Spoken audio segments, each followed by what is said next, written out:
Hello, I hope you're having a wonderful day. So today I'm going to share about how I finally got my first commercial agent. With that said, before I got a commercial agent, I spent months looking for one and not hearing back from anybody. I sent email after email after email with my headshots, with my resume, and nobody was getting back to me. Like zero. There was crickets.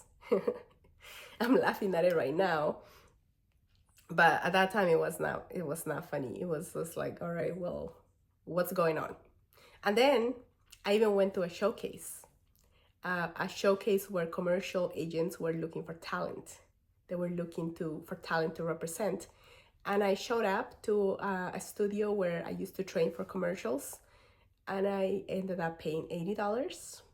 And I showed up to perform, and I messed the whole thing up. I was so nervous, so self-conscious. I didn't know, I didn't know how to control my nerves at the time. And I was nervous that everybody was looking at me and that I didn't know what I was doing, that other people were doing better than me because, I wasn't the first person to go. There were people that were going in turns. So that was making me even more nervous. So because of that, I messed it up. So for months, so obviously after that, they didn't reach out to me. They're not interested. Makes sense, right? So after that, I was like, you know what? I gotta fix this. I gotta fix this because I'm not finding what I need. I'm not finding the commercial agent I want. So first, I went ahead and fixed my headshots because in the previous video, you saw that I shared that my headshots used to suck. I didn't know how to take industry standard headshots. So that's one thing that I did. I stayed in the training, in commercial training, and then I just kept looking. I just stayed the course. Let's just say that. One day, I saw a post on a Facebook group for actors. By that time, I have already signed up for multiple Facebook groups for actors.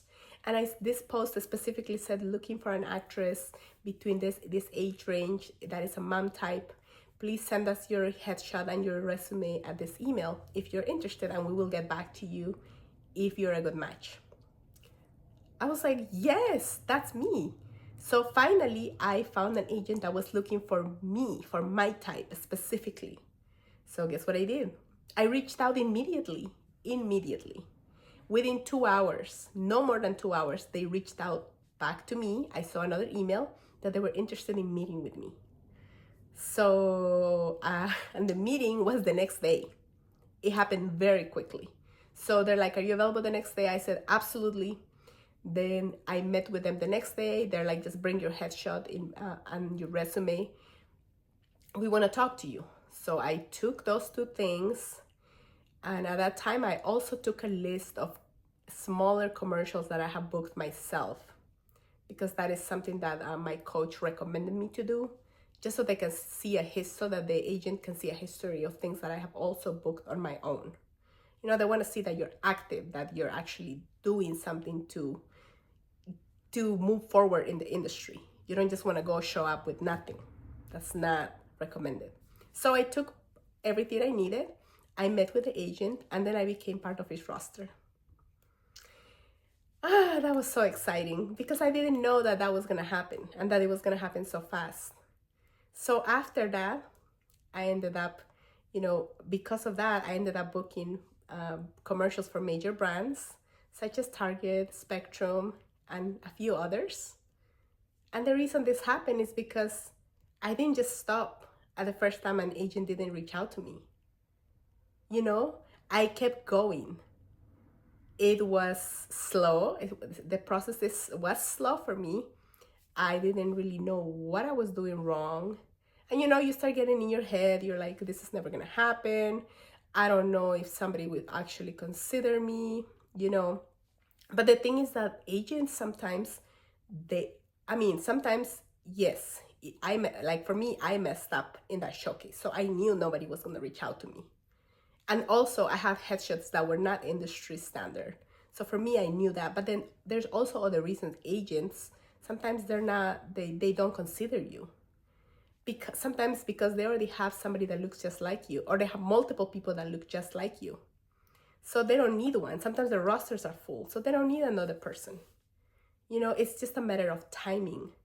So for me, if I would have stopped at the first person who said no, or not even said no, just completely disregard my email, I wouldn't have gotten an agent. I wouldn't have learned how to take better headshots. And I wouldn't even know how to have a professional meeting with an agent. And I wouldn't have booked anything. So it's something to think about. And this is part of my story. I'm probably going to make another video where I talk about how I got my first theatrical agent as well. Thank you for watching. Until next time.